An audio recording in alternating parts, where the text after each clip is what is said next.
Carta de Paulo aos Hebreus, capítulo 1. Antigamente, por meio dos profetas, Deus falou muitas vezes e de muitas maneiras aos nossos antepassados. Mas nestes últimos tempos, Ele nos falou por meio do seu Filho. Foi Ele quem Deus escolheu para possuir todas as coisas, e foi por meio dele que Deus criou o universo. O Filho brilha com o brilho da glória de Deus e é a perfeita semelhança do próprio Deus. Ele sustenta o universo com a sua palavra poderosa.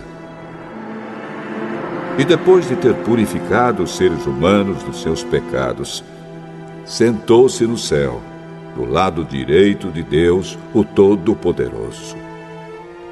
Assim Deus fez com que o Filho fosse superior aos anjos e lhe deu um nome que é superior ao nome deles. Pois Deus nunca disse a nenhum dos seus anjos: "Você é o meu filho, hoje eu me tornei o seu pai." E também não disse a respeito de nenhum anjo: "Eu serei o pai dele, e ele será o meu filho." Porém, quando Deus enviou ao mundo seu primeiro filho, ele disse: "Que todos os anjos de Deus o adorem." A respeito dos anjos, Deus disse: "Deus faz com que os seus anjos se tornem ventos, e os seus servidores chamas de fogo." Mas a respeito do Filho, ele disse: "O teu reino, ó Deus, vai durar para todo sempre. Tu governarás o teu povo com justiça. Tu amas o bem e odeias o mal. Foi por isso que Deus, o teu Deus, te escolheu e te deu a alegria de receber uma honra muito maior do que a dos teus companheiros." E as Escrituras também dizem: "Tu, Senhor, no começo criaste a terra, e com as tuas próprias mãos fizeste os céus. A terra e o céu vão acabar, mas tu viverás para sempre. Eles ficarão velhos como roupa. Tu os dobrarás como se dobra um casaco, e serão trocados como se troca de roupa. Mas tu és sempre o mesmo, e a tua vida não tem fim." Deus nunca disse a nenhum dos seus anjos: "Sente-se do meu lado direito, até que eu ponha os seus inimigos como estrado debaixo dos seus pés." Então, o que são os anjos? Todos eles são espíritos que servem a Deus, os quais ele envia para ajudar os que vão receber a salvação.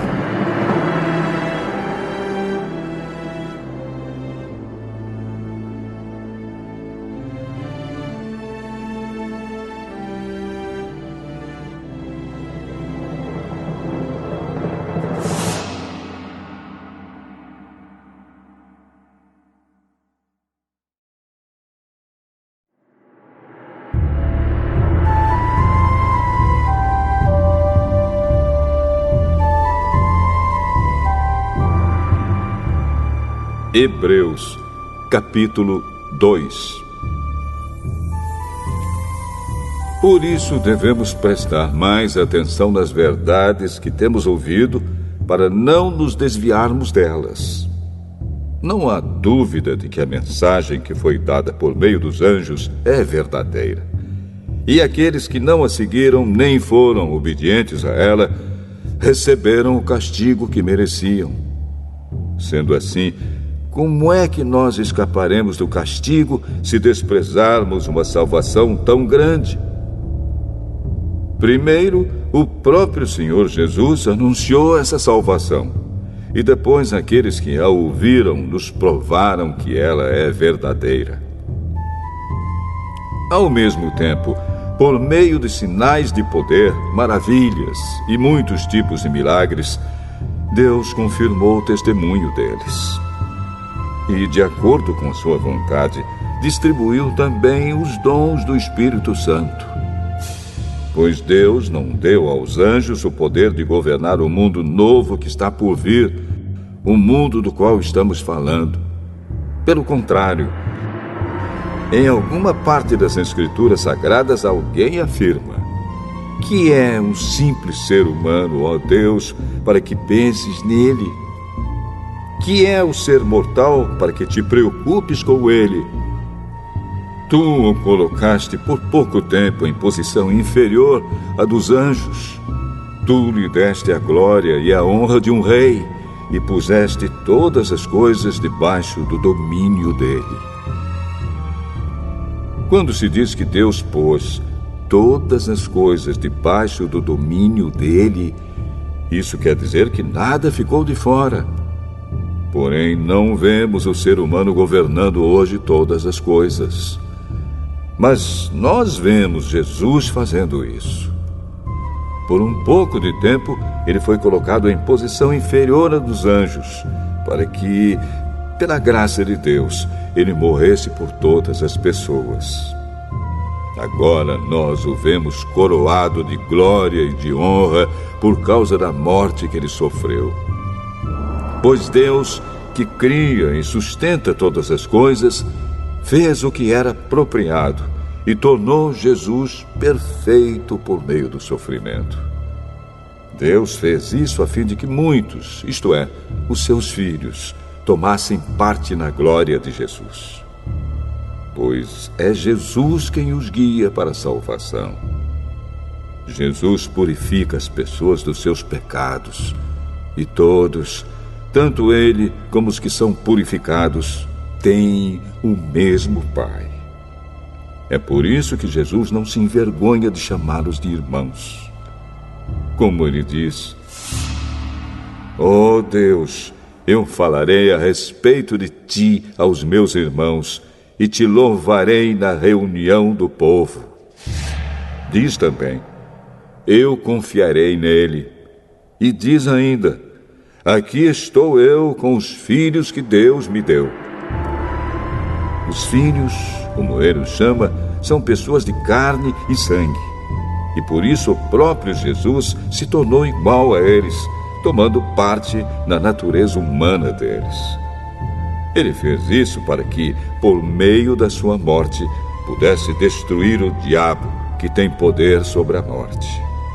E também para libertar os que foram escravos toda a sua vida por causa do medo da morte. É claro que ele não veio para ajudar os anjos. Em vez disso, como dizem as Escrituras, ele ajuda os descendentes de Abraão. Isso quer dizer que foi preciso que Jesus se tornasse em tudo igual aos seus irmãos, a fim de ser o grande sacerdote deles, bondoso e fiel no seu serviço a Deus, para que os pecados do povo fossem perdoados. E agora Jesus pode ajudar os que são tentados, pois ele mesmo foi tentado e sofreu.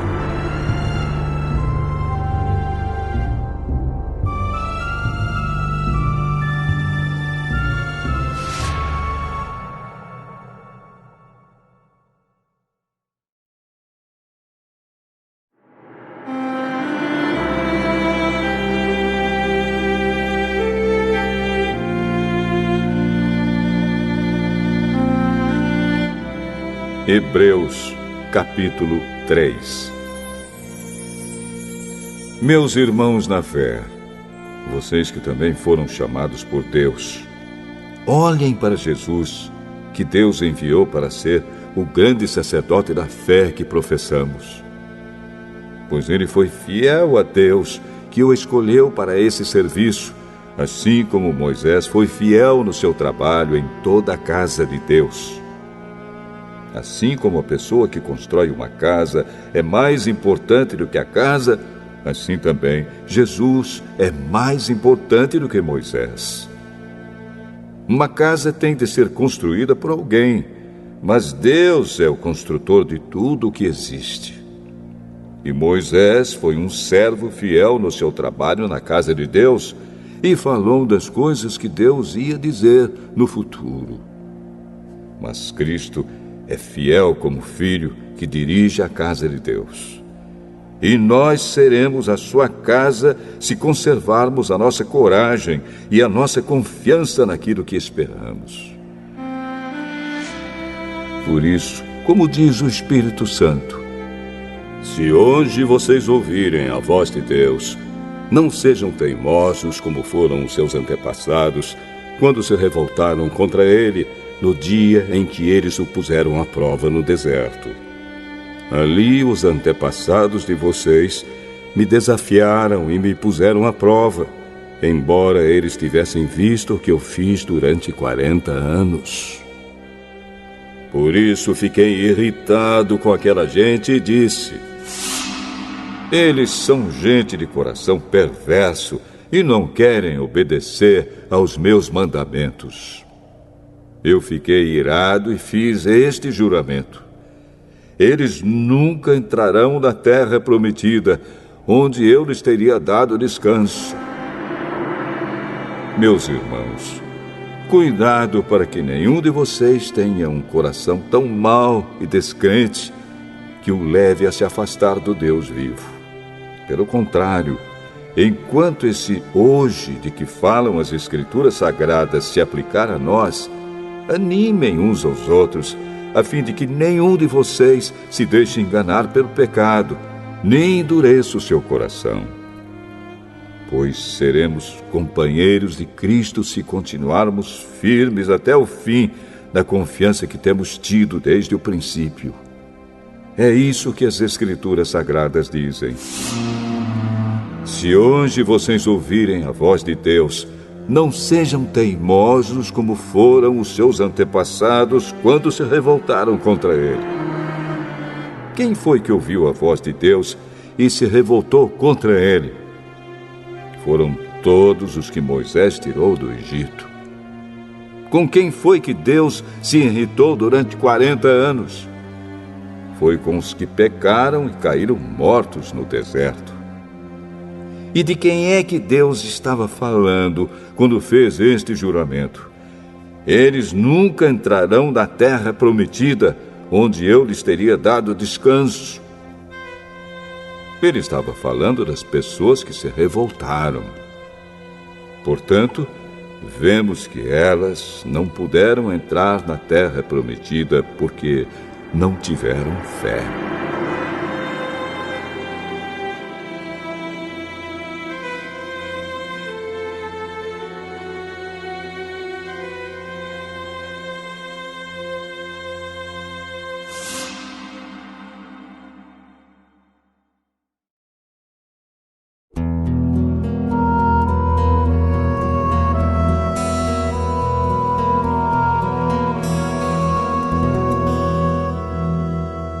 Hebreus, capítulo 4.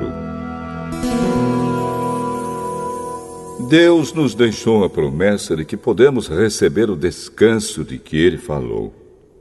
Portanto, tenhamos muito cuidado para que Deus não julgue que algum de vocês tenha falhado, deixando assim de receber esse descanso. Pois, assim como aquelas pessoas ouviram, também nós ouvimos a boa notícia. Elas ouviram a mensagem, porém, ela não lhes fez nenhum bem, porque quando a ouviram, não a receberam com fé. Portanto, nós, os que cremos, recebemos o descanso prometido por Deus, como Ele mesmo disse. Eu fiquei irado e fiz este juramento: eles nunca entrarão na terra prometida, onde eu lhes teria dado descanso. Ele disse isso, embora o seu trabalho já estivesse terminado, desde o tempo em que havia criado o mundo. Pois a respeito do sétimo dia está escrito o seguinte em alguma parte das Escrituras Sagradas: no sétimo dia Deus descansou de todo o trabalho que ele havia feito.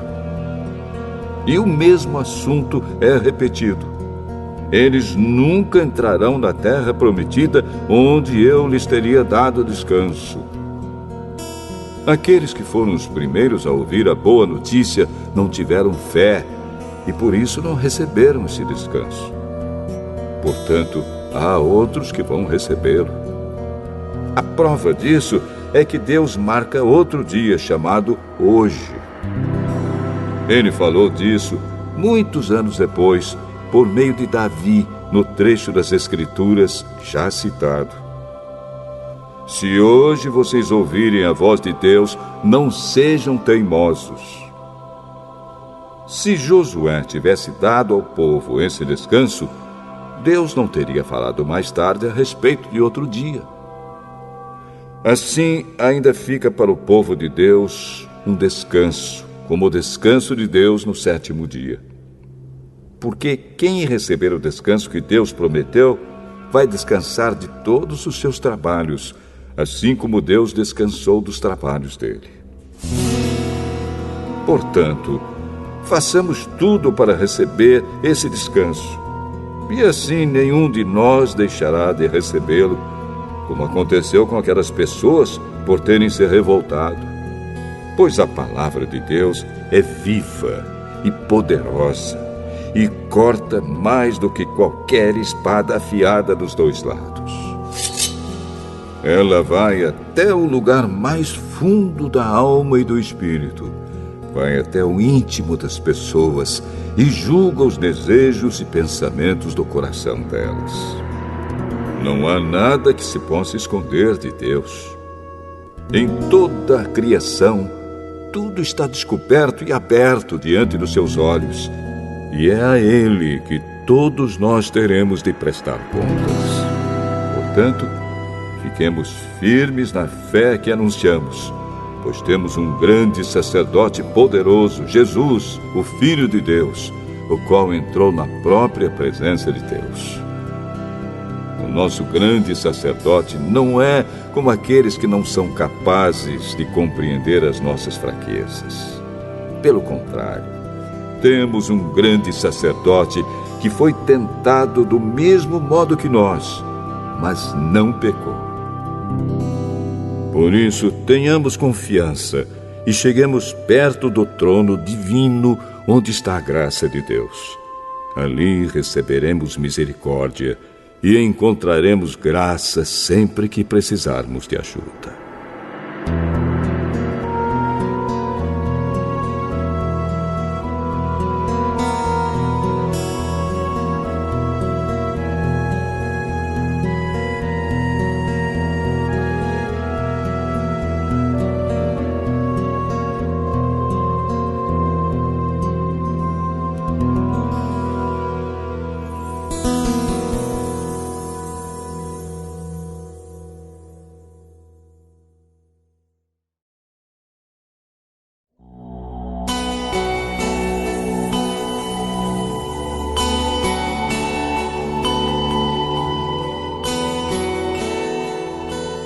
Hebreus, capítulo 5.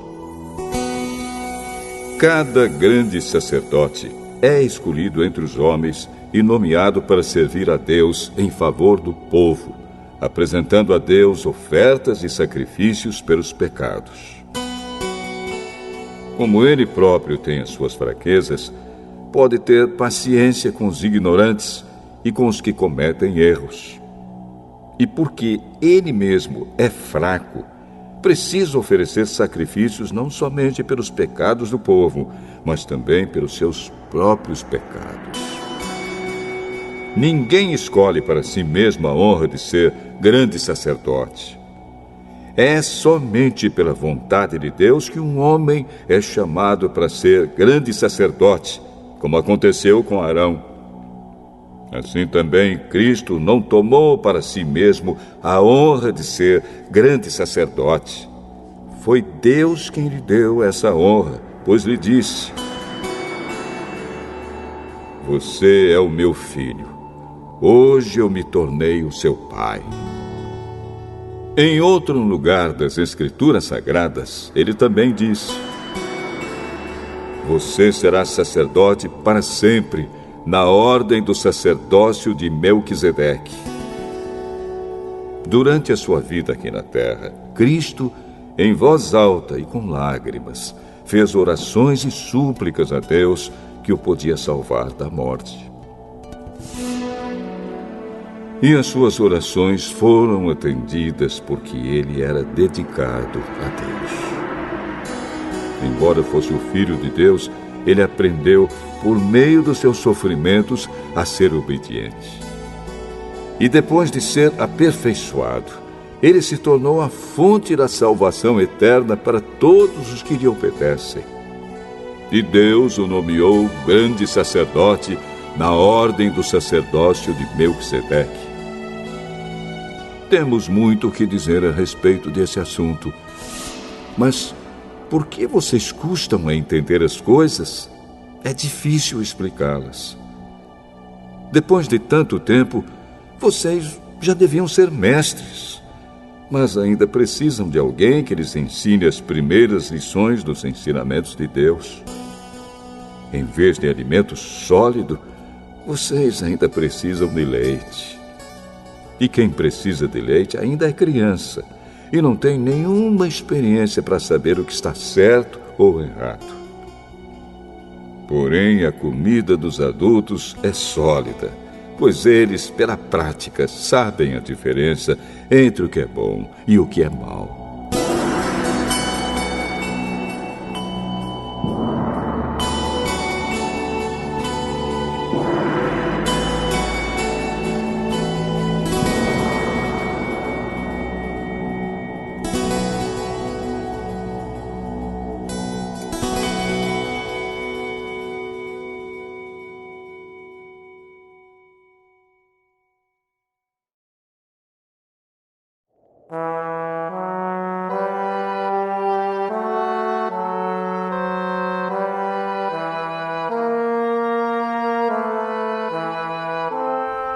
Hebreus, capítulo 6.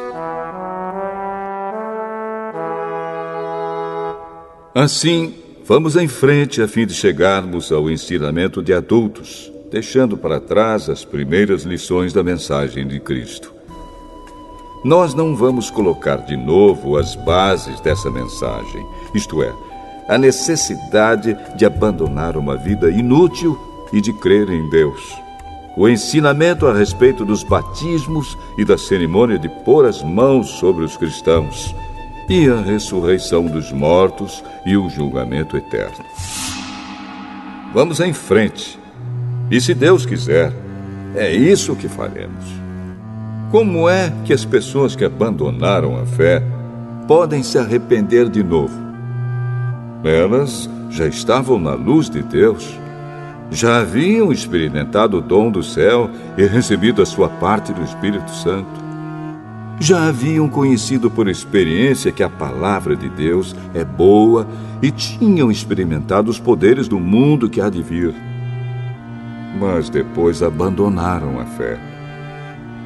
É impossível levar essas pessoas a se arrependerem de novo, pois estão crucificando outra vez o Filho de Deus e zombando publicamente dele. Deus abençoa a terra que recebe a chuva, a qual muitas vezes cai sobre ela e produz plantas úteis para aqueles que trabalham nela. Mas a terra que produz mato e espinhos não serve para nada. Ela corre o perigo de ser amaldiçoada por Deus e acaba sendo queimada. Porém, ainda que falemos dessa maneira, meus queridos irmãos, estamos certos de que vocês têm as melhores bênçãos que vêm da salvação. Deus não é injusto. Ele não esquece o trabalho que vocês fizeram, nem o amor que lhe mostraram na ajuda que deram e ainda estão dando aos seus irmãos na fé. O nosso profundo desejo é que cada um de vocês continue com entusiasmo até o fim, para que de fato recebam o que esperam. Não queremos que se tornem preguiçosos, mas que sejam como os que creem e têm paciência, para que assim recebam o que Deus prometeu. Deus fez a promessa a Abraão e jurou cumpri-la. E como não havia ninguém maior do que ele mesmo, Deus jurou pelo seu próprio nome. Ele disse a Abraão: Eu prometo que abençoarei você ricamente e lhe darei muitos descendentes. Abraão teve paciência e por isso recebeu o que Deus havia prometido. Quando alguém jura, usa o nome de uma pessoa que é maior do que ele e o juramento acaba com qualquer discussão. Deus quis deixar bem claro aos que iam receber o que ele havia prometido que jamais mudaria sua decisão. Por isso, junto com a promessa, fez o juramento. Portanto, há duas coisas que não podem ser mudadas, e a respeito delas, Deus não pode mentir. E assim nós, que encontramos segurança nele, nos sentimos muito encorajados a nos manter firmes na esperança que nos foi dada. Essa esperança mantém segura e firme a nossa vida, assim como a âncora mantém seguro o barco. Ela passa pela cortina do templo do céu e entra no lugar santíssimo celestial. Foi lá que, para o nosso bem, Jesus entrou antes de nós. E ele se tornou para sempre o grande sacerdote, na ordem do sacerdócio de Melquisedeque.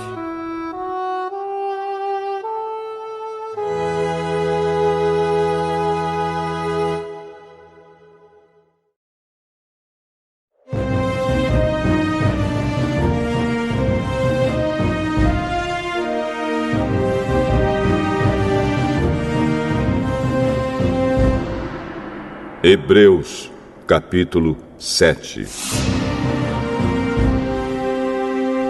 Esse Melquisedeque era rei da cidade de Salém e sacerdote do Deus Altíssimo.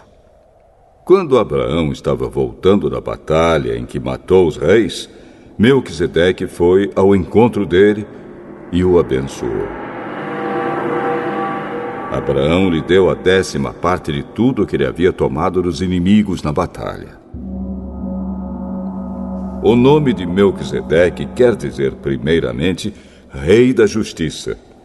E porque ele era rei de Salém, o seu nome também quer dizer Rei da Paz.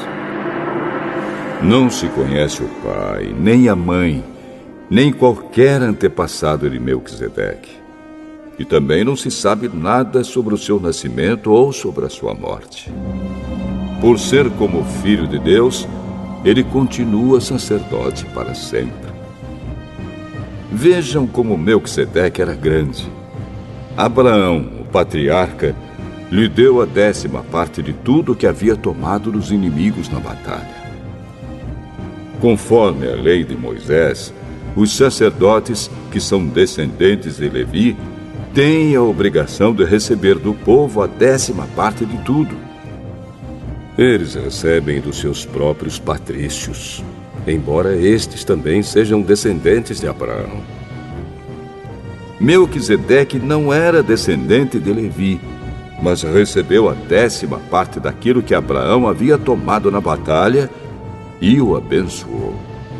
Sim, abençoou o próprio Abraão, que havia recebido as promessas de Deus. Não há dúvida de que aquele que abençoa é mais importante do que aquele que é abençoado. No caso dos sacerdotes, a 10ª parte é recebida por homens que um dia vão morrer. Mas, no caso de Melquisedeque, como dizem as Escrituras Sagradas, a 10ª parte foi recebida por alguém que continua vivo. Portanto, quando Abraão pagou a 10ª parte, Levi, cujos descendentes recebem a 10ª parte, também pagou.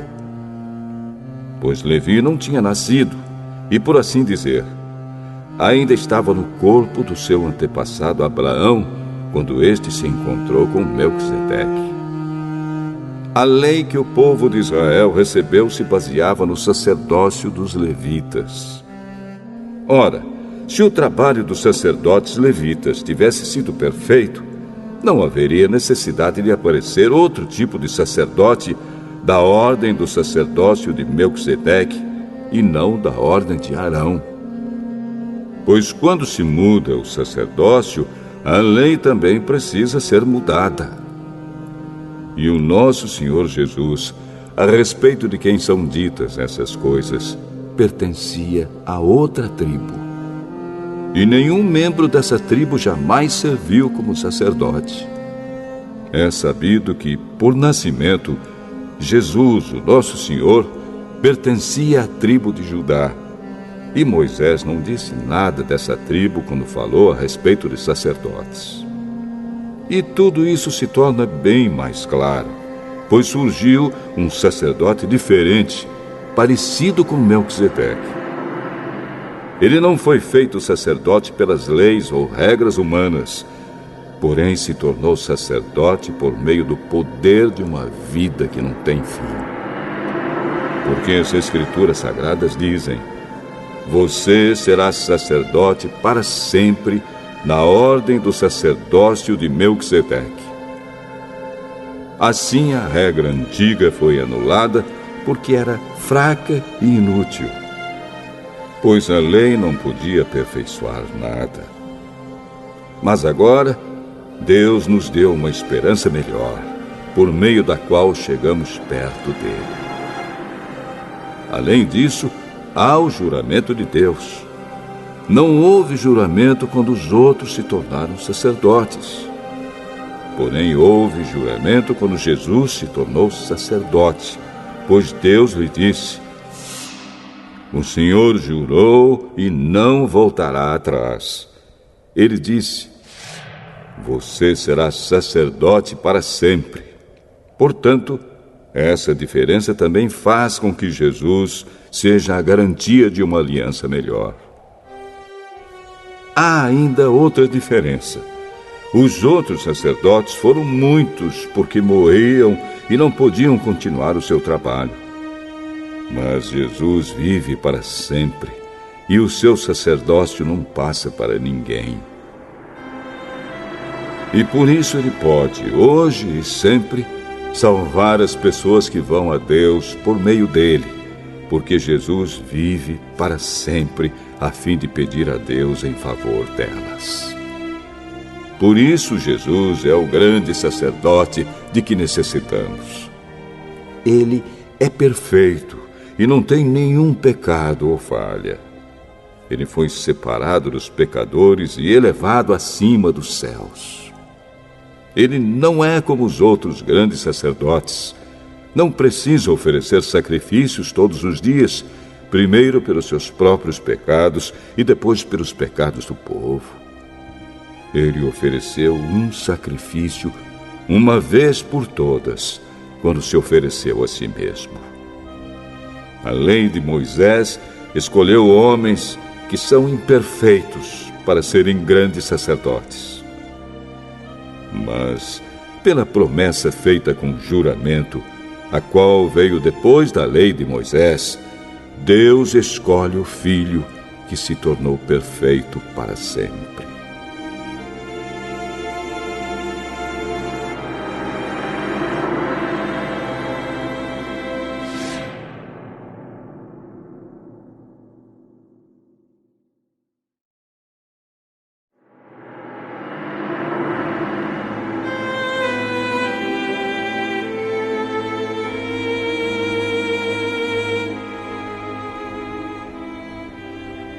Hebreus, capítulo 8.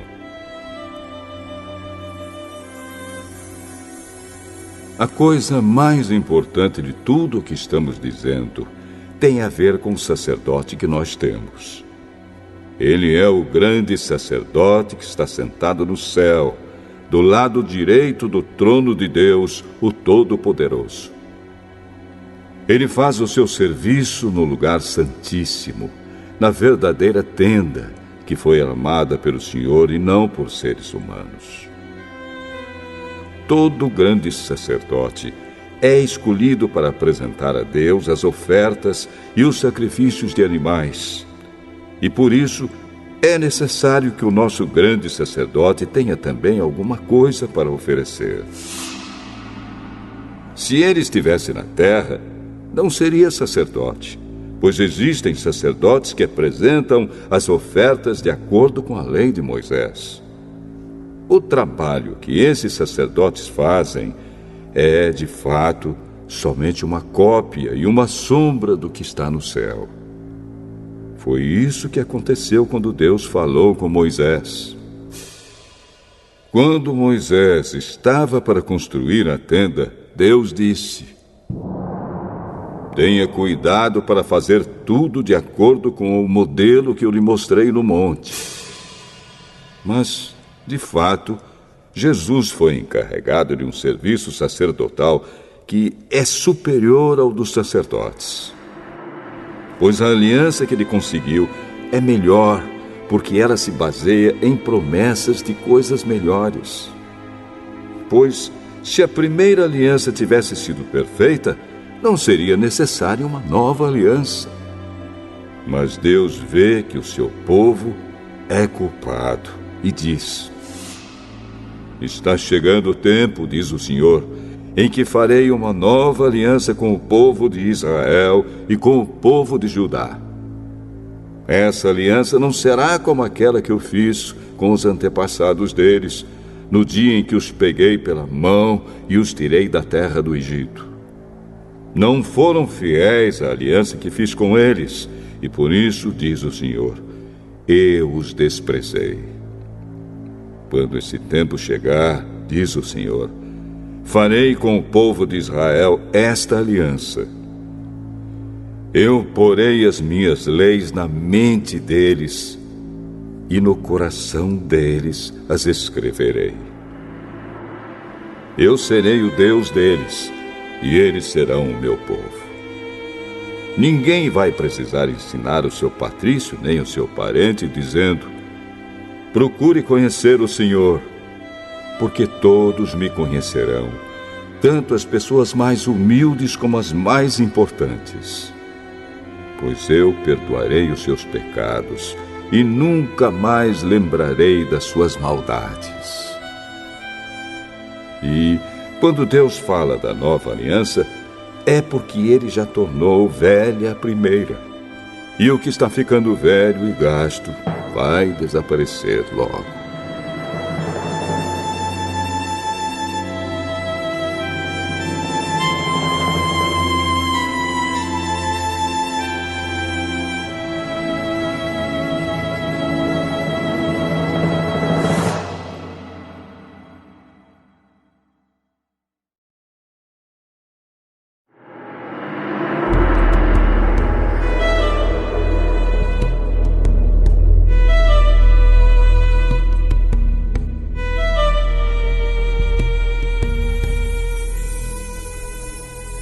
Hebreus, capítulo 9.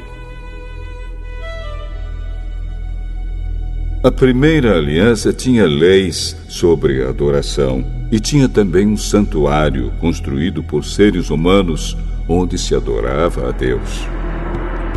Foi armada uma tenda dividida em duas partes. Na parte da frente, chamada Lugar Santo, ficavam o candelabro e a mesa com os pães oferecidos a Deus. Atrás da segunda cortina ficava a parte que era chamada de Lugar Santíssimo. Ali estava colocado o altar de ouro, onde era queimado o incenso, e também estava colocada a arca da aliança, toda coberta de ouro. Dentro da arca estavam a vasilha de ouro com o maná, o bastão de Arão, do qual tinham saído brotos, e as duas placas de pedra com os mandamentos escritos nelas. Em cima da arca, representando a presença divina, estavam os querubins, com as suas asas abertas sobre o lugar onde os pecados eram perdoados. Mas agora não é o momento de explicar os detalhes dessas coisas. Depois de tudo isso ter sido preparado, os sacerdotes entram todos os dias na parte da frente da tenda, que é o lugar santo, para cumprir os seus deveres religiosos. Mas somente o grande sacerdote entra na parte de trás, que é o lugar santíssimo, e isso apenas uma vez por ano. Ele oferece a Deus o sangue de animais em favor de si mesmo e também pelos pecados que o povo cometeu sem saber que estava pecando. Por meio disso tudo, o Espírito Santo nos ensina de modo bem claro que a entrada para o lugar santíssimo ainda não foi aberta enquanto a parte da frente, que é o lugar santo, continuar sendo usada. Isso é um símbolo para hoje. Quer dizer que as ofertas e os sacrifícios de animais oferecidos a Deus não tornam perfeito o coração das pessoas que o adoram. Essas ofertas e sacrifícios têm a ver somente com comida, com bebida e com várias cerimônias de purificação. São regras externas que têm valor somente até que Deus renove todas as coisas. Mas Cristo veio como o grande sacerdote das coisas boas que já estão aqui. A tenda em que ele serve é melhor e mais perfeita e não foi construída por seres humanos, isto é, não é deste mundo. Quando Cristo veio e entrou uma vez por todas no lugar santíssimo, ele não levou consigo sangue de bodes ou de bezerros para oferecer como sacrifício. Pelo contrário, ele ofereceu o seu próprio sangue e conseguiu para nós a salvação eterna. O sangue de bodes e de touros e as cinzas da bezerra queimada são espalhados sobre as pessoas impuras e elas ficam purificadas por fora. Se isso é assim, imagine então quanto maior ainda é o poder do sangue de Cristo. Por meio do Espírito Eterno, ele se ofereceu a si mesmo a Deus como sacrifício sem defeito. E o seu sangue nos purifica por dentro, tirando as nossas culpas. Assim podemos servir ao Deus vivo, pois já não praticamos cerimônias que não valem nada. Portanto, é Cristo quem consegue fazer uma nova aliança, para que os que foram chamados por Deus possam receber as bênçãos eternas que o próprio Deus prometeu. Isso pode ser feito porque houve uma morte que livrou as pessoas dos pecados que praticaram enquanto a primeira aliança estava em vigor. Onde há um testamento, é necessário provar que a pessoa que o fez já morreu. Pois o testamento não vale nada enquanto estiver vivo quem o fez. Só depois da morte dessa pessoa é que o testamento tem valor. É por isso que a primeira aliança entrou em vigor somente com o uso do sangue de animais. Em primeiro lugar, Moisés anunciou ao povo todos os mandamentos conforme estavam na lei. Depois pegou o sangue dos bezerros e dos bodes, misturou com água e borrifou o livro da lei e todo o povo, usando lã tingida de vermelho e hisopo. Então disse: Este é o sangue que sela a aliança que Deus mandou vocês obedecerem. Da mesma forma, Moisés também borrifou sangue sobre a tenda e sobre todos os objetos usados na adoração. De fato, de acordo com a lei, quase tudo é purificado com sangue. E não havendo derramamento de sangue, não há perdão de pecados. Essas coisas, que eram cópias das realidades celestiais, deviam ser purificadas desse modo. Mas as próprias coisas celestiais exigem sacrifícios bem melhores. Cristo não entrou num lugar santo feito por seres humanos, que é a cópia do verdadeiro lugar. Ele entrou no próprio céu, onde agora aparece na presença de Deus para pedir em nosso favor. O grande sacerdote entra todos os anos no lugar santíssimo, levando consigo o sangue de um animal. Porém, Cristo não entrou para se oferecer muitas vezes. Se fosse assim, ele teria de sofrer muitas vezes desde a criação do mundo. Pelo contrário, uma vez por todas ele apareceu agora, quando os tempos estão chegando ao fim, para tirar os pecados por meio do sacrifício de si mesmo. Cada pessoa tem de morrer uma vez só e depois ser julgada por Deus. Assim também Cristo foi oferecido uma só vez em sacrifício para tirar os pecados de muitas pessoas. Depois ele aparecerá pela segunda vez, não para tirar pecados, mas para salvar as pessoas que estão esperando por ele.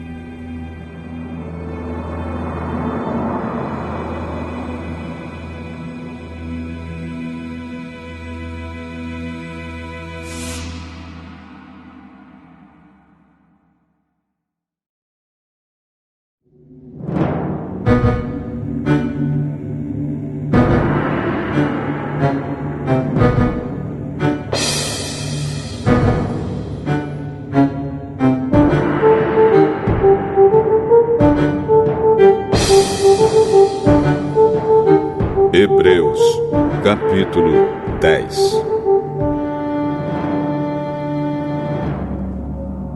A lei dada por Moisés não é um modelo completo e fiel das coisas verdadeiras. É apenas uma sombra das coisas boas que estão para vir. Os mesmos sacrifícios são oferecidos sempre, ano após ano. Portanto, como pode a lei, por meio desses sacrifícios, aperfeiçoar as pessoas que chegam perto de Deus? Se as pessoas que adoram a Deus tivessem sido purificadas dos seus pecados, não se sentiriam mais culpadas de nenhum pecado e todos os sacrifícios terminariam. Em vez disso, esses sacrifícios, realizados ano após ano, servem para fazer com que as pessoas lembrem dos seus pecados. Pois o sangue de touros e de bodes não pode, de modo nenhum, tirar os pecados de ninguém. Por isso, Cristo, ao entrar no mundo, disse: Tu, ó Deus, não queres animais oferecidos em sacrifícios, nem ofertas de cereais, mas preparaste um corpo para mim. Não te agradam as ofertas de animais queimados inteiros no altar, nem os sacrifícios oferecidos para tirar pecados. Então eu disse: Estou aqui, ó Deus. Venho fazer a tua vontade, assim como está escrito a meu respeito no livro da lei. Primeiro ele disse: Tu não queres sacrifícios ou ofertas de animais, e não te agradam as ofertas dos animais queimados inteiros no altar, nem os sacrifícios oferecidos para tirar pecados. Ele disse isso embora todos os sacrifícios sejam oferecidos de acordo com a lei. Depois ele disse: Estou aqui, ó Deus, para fazer a tua vontade. Assim Deus acabou com todos os antigos sacrifícios e pôs no lugar deles o sacrifício de Cristo. E porque Jesus Cristo fez o que Deus quis, nós somos purificados do pecado pela oferta que ele fez, uma vez por todas, do seu próprio corpo. Todo sacerdote judeu cumpre todos os dias os seus deveres religiosos e oferece muitas vezes os mesmos sacrifícios, mas estes nunca poderão tirar pecados.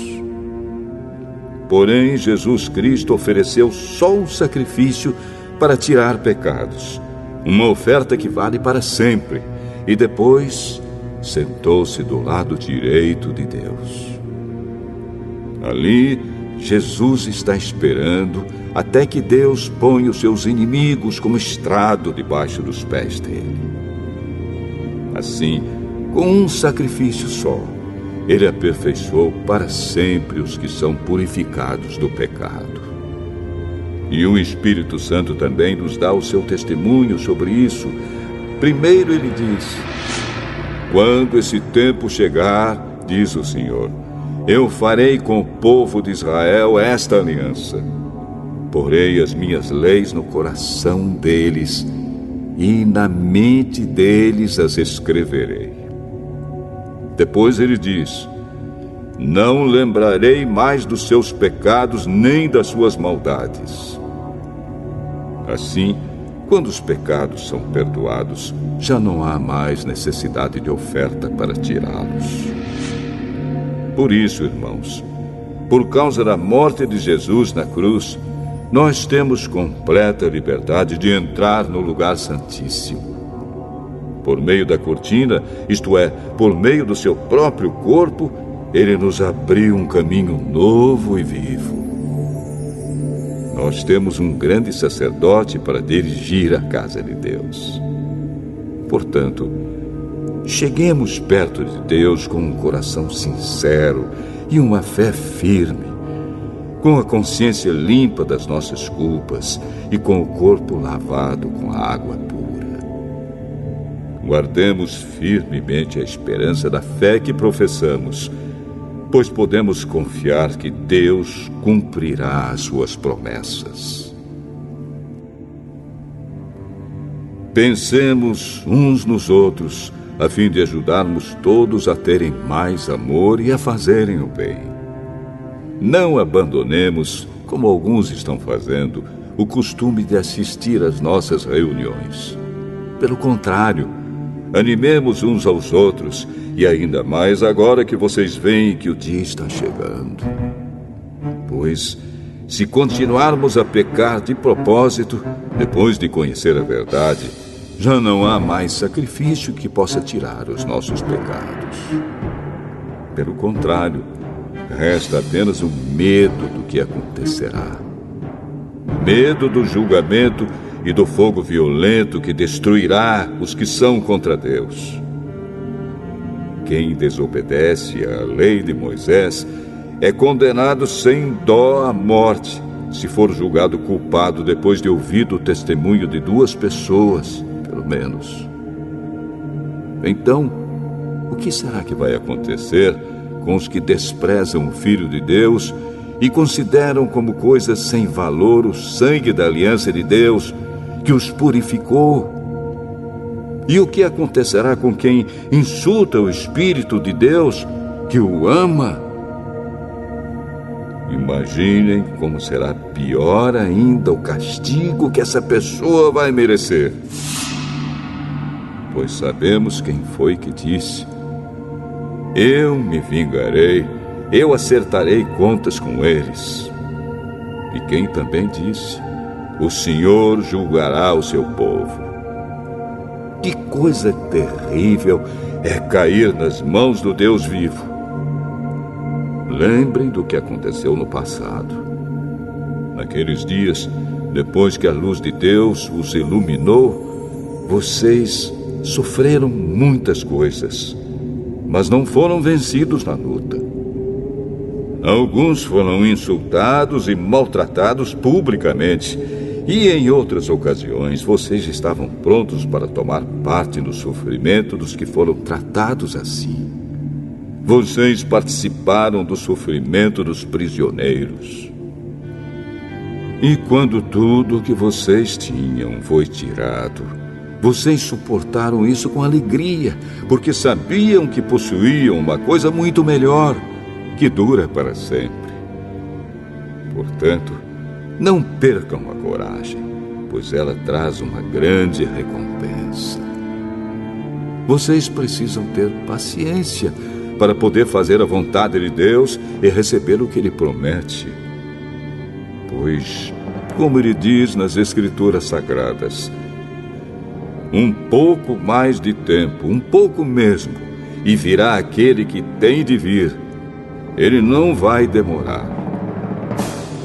E todos aqueles que eu aceito terão fé em mim e viverão. Mas, se uma pessoa voltar atrás, eu não ficarei contente com ela. Nós não somos gente que volta atrás e se perde. Pelo contrário, temos fé e somos salvos.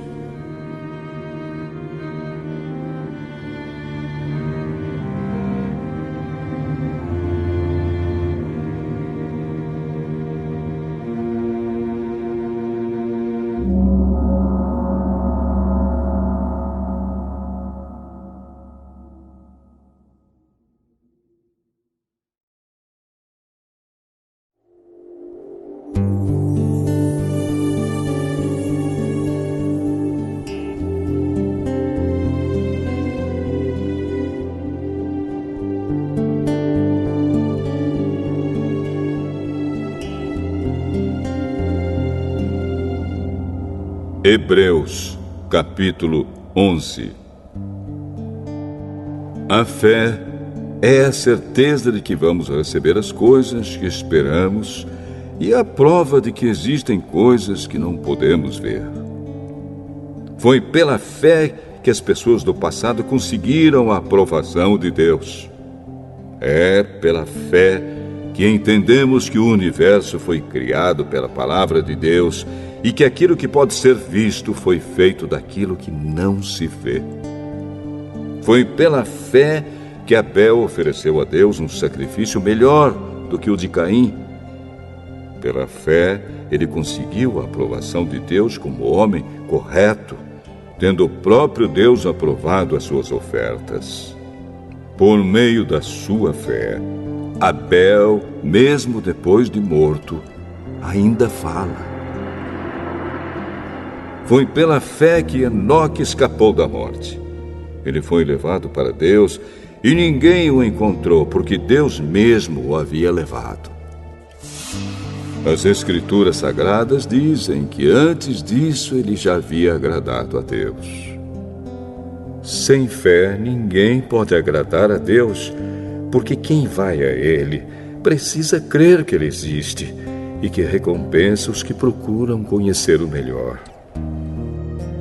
Foi pela fé que Noé ouviu os avisos de Deus sobre as coisas que iam acontecer e que não podiam ser vistas. Noé obedeceu a Deus e construiu uma barca em que ele e a sua família foram salvos. Assim Noé condenou o mundo e recebeu de Deus a aprovação que vem por meio da fé. Foi pela fé que Abraão, ao ser chamado por Deus, obedeceu e saiu para uma terra que Deus lhe prometeu dar. Ele deixou o seu próprio país sem saber para onde ia. Pela fé, ele morou como estrangeiro na terra que Deus lhe havia prometido. Viveu em barracas com Isaque e Jacó, que também receberam a mesma promessa de Deus. Porque Abraão esperava a cidade que Deus planejou e construiu, a cidade que tem alicerces que não podem ser destruídos. Foi pela fé que Abraão se tornou pai, embora fosse velho demais, e a própria Sara não pudesse mais ter filhos. Ele creu que Deus ia cumprir a sua promessa.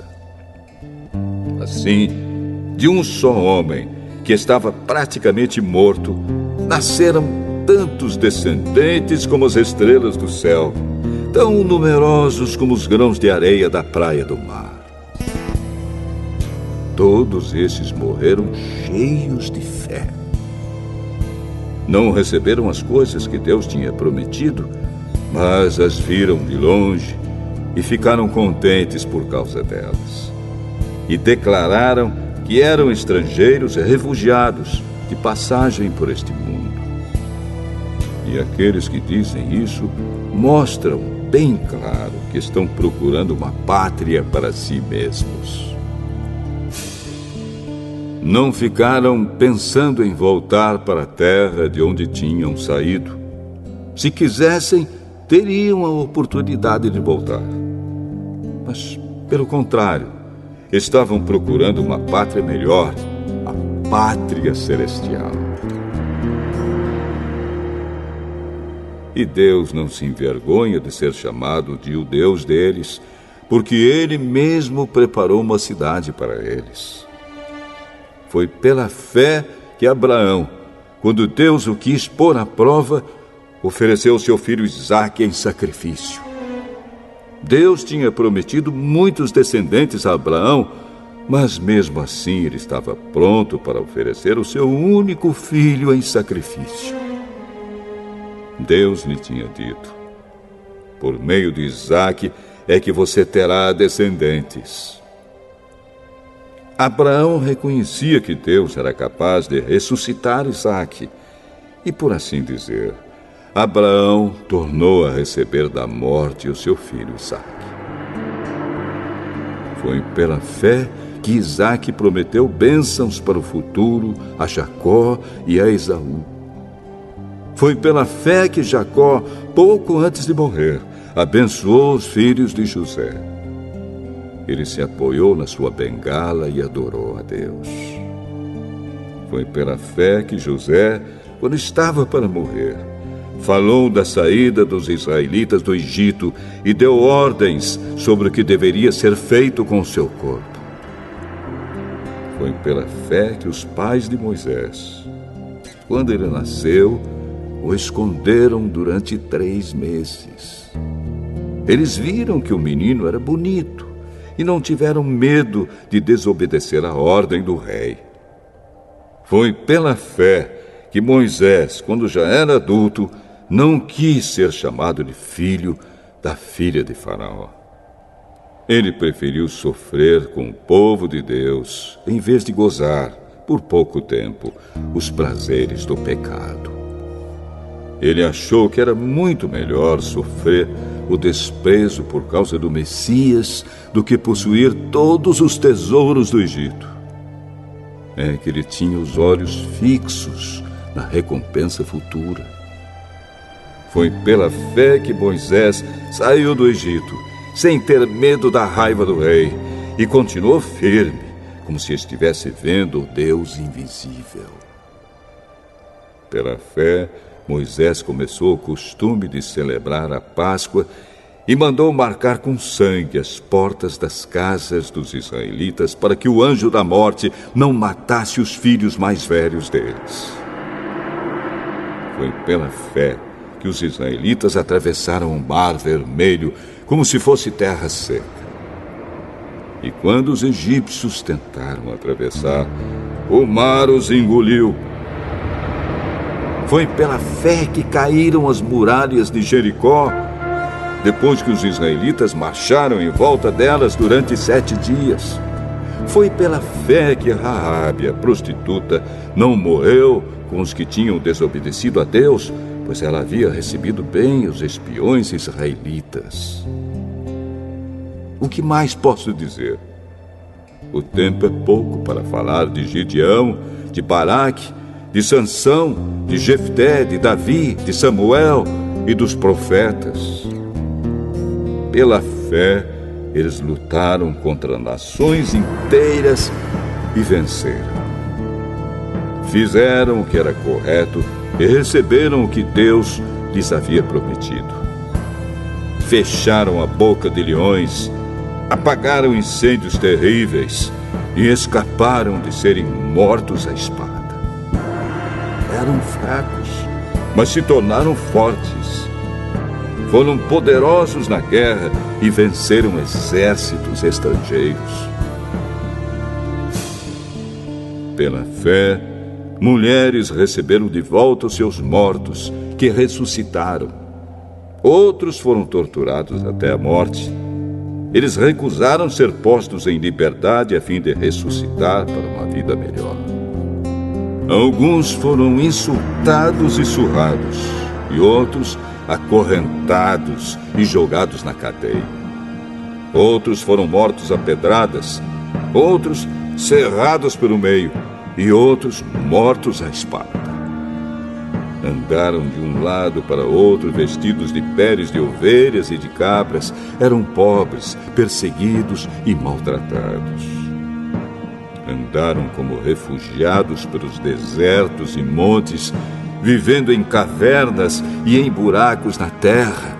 O mundo não era digno deles. Porque creram, todas essas pessoas foram aprovadas por Deus, mas não receberam o que ele havia prometido. Pois Deus tinha preparado um plano ainda melhor para nós, a fim de que somente conosco elas fossem aperfeiçoadas.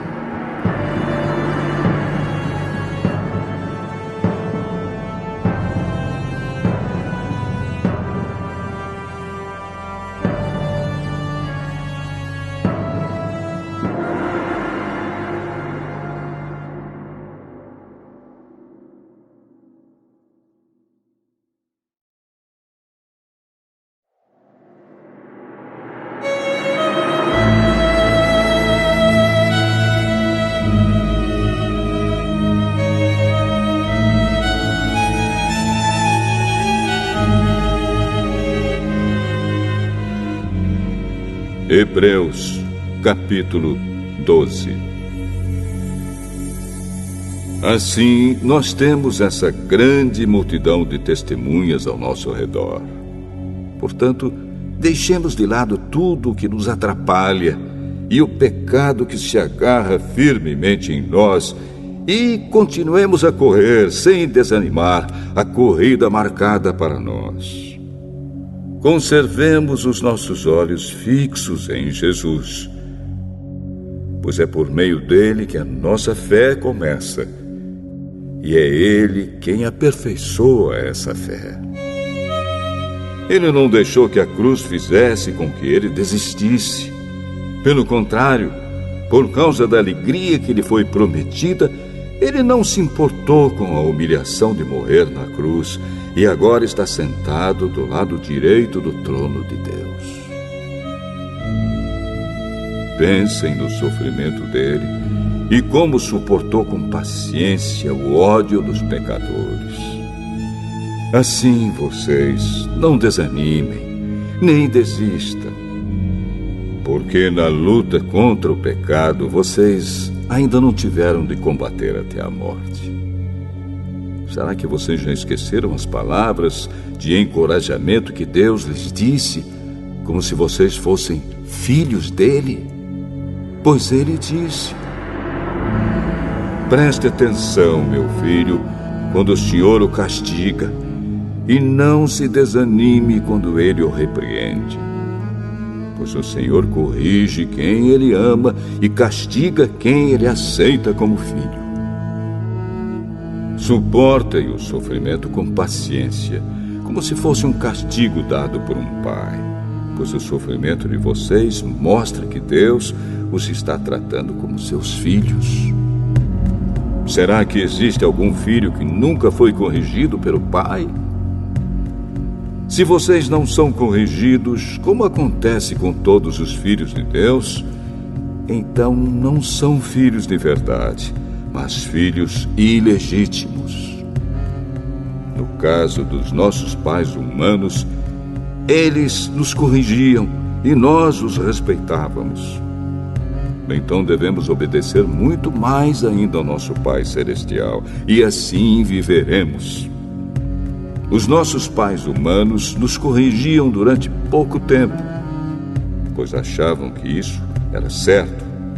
Mas Deus nos corrige para o nosso próprio bem, para que participemos da sua santidade. Quando somos corrigidos, isso no momento nos parece motivo de tristeza e não de alegria. Porém, mais tarde, os que foram corrigidos recebem como recompensa uma vida correta e de paz. Portanto, levantem as suas mãos cansadas e fortaleçam os seus joelhos enfraquecidos. Andem por caminhos aplanados, para que o pé aleijado não manque, mas seja curado.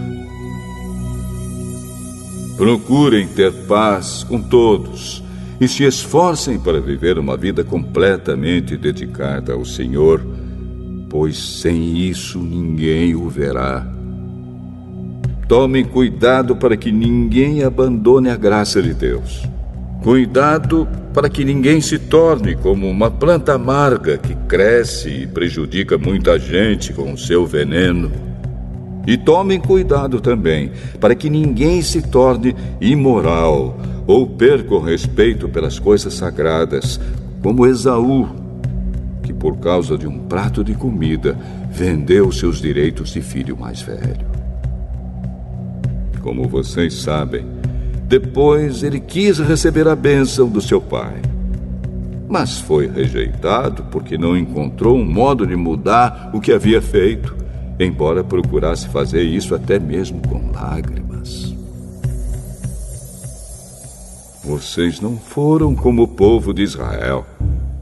Vocês não chegaram perto de alguma coisa que se pode tocar, como o Monte Sinai com seu fogo destruidor, a escuridão e as trevas, a tempestade, o barulho de trombeta e o som de uma voz.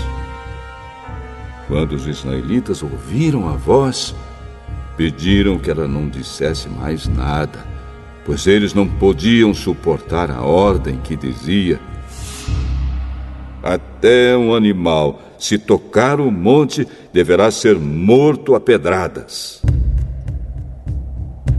O que estavam vendo era tão terrível que Moisés disse: estou tremendo de medo.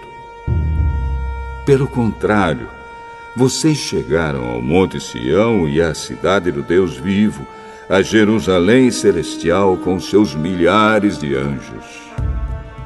Vocês chegaram à reunião alegre dos filhos mais velhos de Deus, isto é, daqueles que têm o nome deles escrito no céu. Vocês chegaram até Deus, que é o juiz de todos, e chegaram também aos espíritos dos que são corretos e que foram aperfeiçoados. Vocês chegaram até Jesus, que fez a nova aliança e que borrifou o sangue que fala de coisas muito melhores do que o sangue de Abel. Portanto, tenham cuidado e não recusem ouvir aquele que fala. Aqueles que recusaram ouvir a pessoa que entregou a mensagem divina na terra não puderam escapar. Por isso, muito menos escaparemos nós se rejeitarmos aquele que lá do céu nos fala. Naquele tempo, a voz de Deus fez com que a terra estremecesse. Mas agora ele prometeu isto: mais uma vez farei com que trema não somente a terra, mas também o céu. As palavras "mais uma vez" mostram bem que as coisas criadas serão abaladas e mudadas, para que as que não podem ser abaladas continuem como estão. Por isso, sejamos agradecidos, pois já recebemos um reino que não pode ser abalado. Sejamos agradecidos e adoremos a Deus de um modo que o agrade, com respeito e temor. Porque, na verdade, o nosso Deus é um fogo destruidor.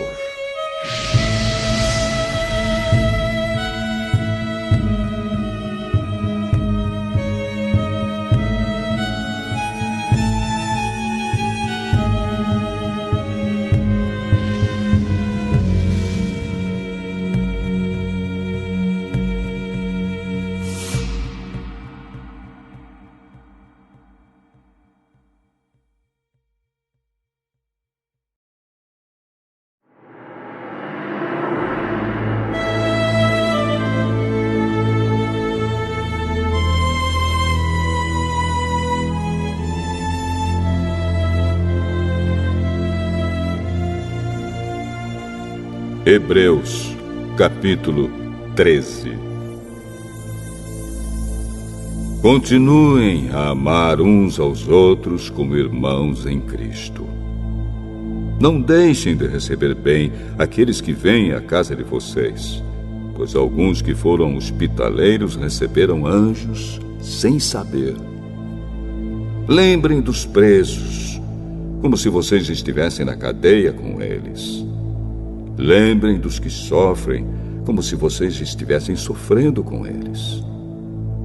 Que o casamento seja respeitado por todos, e que os maridos e as esposas sejam fiéis um ao outro.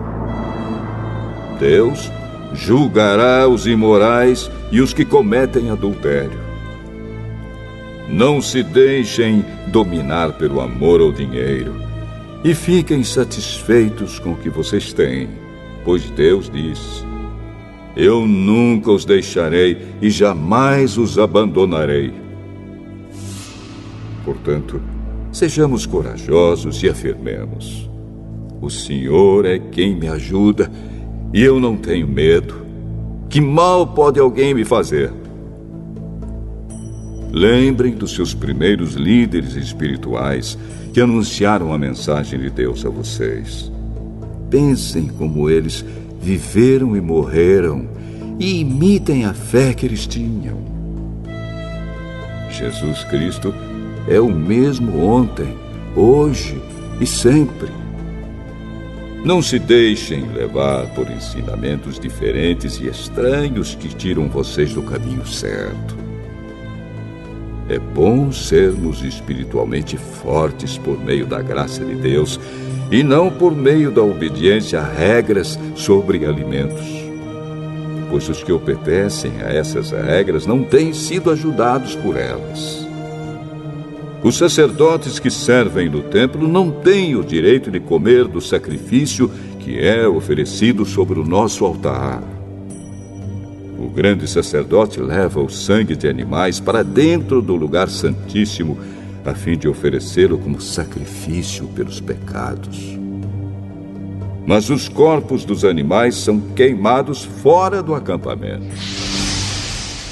Por isso Jesus também morreu fora da cidade de Jerusalém para, com o seu próprio sangue, purificar o povo dos seus pecados. Portanto, vamos para perto de Jesus, fora do acampamento, e soframos a mesma desonra que ele sofreu.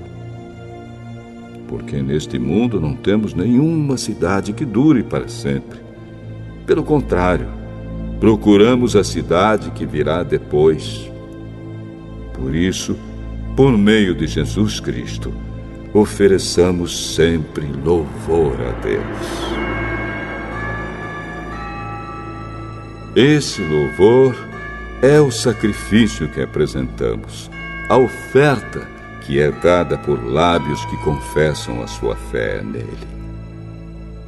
Não deixem de fazer o bem e de ajudar uns aos outros, pois são esses os sacrifícios que agradam a Deus. Obedeçam aos seus líderes e sigam as suas ordens, pois eles cuidam sempre das necessidades espirituais de vocês, porque sabem que vão prestar contas disso a Deus. Se vocês obedecerem, eles farão o trabalho com alegria. Mas, se vocês não obedecerem, eles trabalharão com tristeza. E isso não ajudará vocês em nada. Continuem a orar por nós. Temos certeza de que a nossa consciência está limpa, pois sempre queremos fazer o que é correto. E peço a vocês, de modo todo especial, que orem para que Deus me mande de volta a vocês o mais depressa possível. Deus ressuscitou nosso Senhor Jesus, que por causa da sua morte na cruz, é o grande pastor do rebanho. E é por meio do sangue de Jesus que a aliança eterna é selada. Que o Deus de paz lhes dê tudo de bom que vocês precisam para fazer a sua vontade. E que Ele, por meio de Jesus Cristo, faça em nós tudo o que lhe agrada. E a Cristo seja dada a glória para todos sempre. Amém. Meus irmãos, peço que escutem com paciência essas palavras de ânimo, pois esta carta que escrevi não é muito longa. Quero que saibam que o nosso irmão Timóteo já saiu da cadeia. Se ele vier logo, eu o levarei comigo quando for ver vocês. Saudações a todos os líderes da igreja daí e a todo o povo de Deus. Os irmãos da Itália também mandam saudações a vocês. Que a graça de Deus esteja com todos vocês.